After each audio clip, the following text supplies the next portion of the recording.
Pour toutes les manifestations phares de la FFE, ici à Brest, c'est le top 12, les 12 meilleures équipes, le championnat des villes.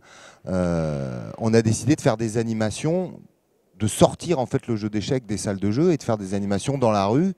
Donc avec monsieur Christophe Leroy qui est là, on a fait plusieurs animations en bas de la rue de Siam, devant les commerçants, devant les bars, les restaurants. Ici, on a fait plusieurs journées au Capucin, donc avec un échiquier géant, avec plusieurs jeux. Notre but, c'est ça, c'est de montrer, de désacraliser les échecs, de montrer que c'est simple à jouer, qu'il faut une vingtaine de minutes pour apprendre. À 1 heure maintenant, on avait une classe. Les instits étaient vraiment très étonnés de voir que les enfants jouaient. Elles avaient l'impression que c'était très dur. Elles vont demander à leur directeur d'école d'inclure les échecs dans le programme. Enfin voilà quoi. Donc l'idée c'est ça, c'est d'amener les échecs dans la rue et de montrer que c'est pour tout le monde et que c'est pas réservé à une élite. Là aujourd'hui nous sommes à Brest, on était à Agen il y a un mois. On a fait le championnat de France des déficients visuels aussi à Bordeaux et à Gradignan. Là c'était plus pour faire des stages pour les personnes en situation de handicap. Donc c'est un module d'animateur stage module handicap. On a fait aussi une filière avec les arbitres, enfin comment s'occuper des gens qui jouent aux échecs quand ils sont handicapés. Donc il y a tout, on essaie de faire des passerelles un peu partout, et pour les écoles, et pour les lycées, et pour les personnes en situation de handicap. Dans la ville de Brest, donc on a été dans une grande rue piétonne, la rue de Siam qui est assez connue, où il y a de nombreux restaurants, bars tout autour, proche des arrêts de tramway. Aujourd'hui, on est au Capucin. C'est une ancienne base militaire qui construisait des sous-marins. Donc on a animé pendant 2-3 jours aussi ici.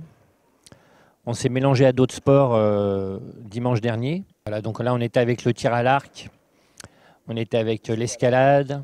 Donc là, les gens du sport de Brest, ils n'étaient pas au fait des échecs. Hein. C'est pas quelque chose qui était bien mis en place dans leur ville.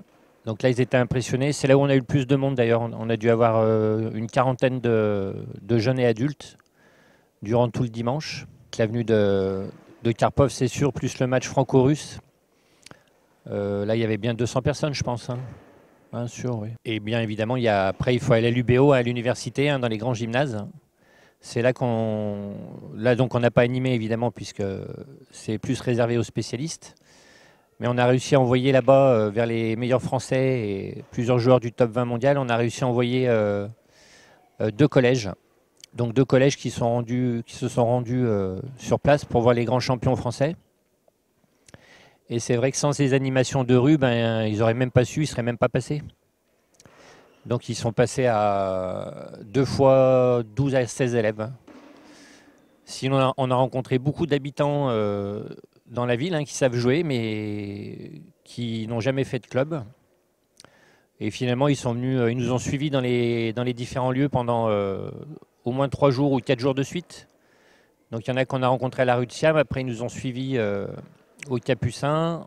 Ensuite, on a su qu'ils ont été à l'UBO voir les champions, ce qu'ils n'auraient jamais fait si on n'avait pas été là. Et on a une bonne chance qu'ils prennent des licences, on le sent là. Hein. Ils étaient surpris de voir les jeunes françaises et les jeunes russes là, jouer à toute vitesse et très bien. Voilà. Il y en a certains, ils ont 50 ans, ils pensent que leur vie est finie déjà pour les échecs. On leur a dit que non, que ça commençait. Alors bien sûr, oui, dès qu'on installe les jeux, notamment... Alors les adultes ont tendance à se dire non, les échecs c'est trop compliqué, ils ont des a priori. Les enfants, eux, voient un jeu, ils se disent pas je vais pas y arriver, ça va être trop dur. Donc naturellement, les enfants viennent sur nos ateliers. Le but, comme je disais tout à l'heure, c'est de montrer qu'en 20 minutes, on peut apprendre à jouer. On ne fait pas une partie de champion du monde au bout de 20 minutes, mais en 20 minutes, on peut faire sa première partie. Il y a juste 6 pièces à apprendre. Par rapport à ce que disait Christophe, effectivement, le travail qu'on fait, on espère un retour vers les clubs. Ici à Brest, on avait les contacts du club, le flyer avec les horaires d'ouverture. Le but aussi, c'est d'arriver à amener des gens dans les clubs, et notamment des enfants.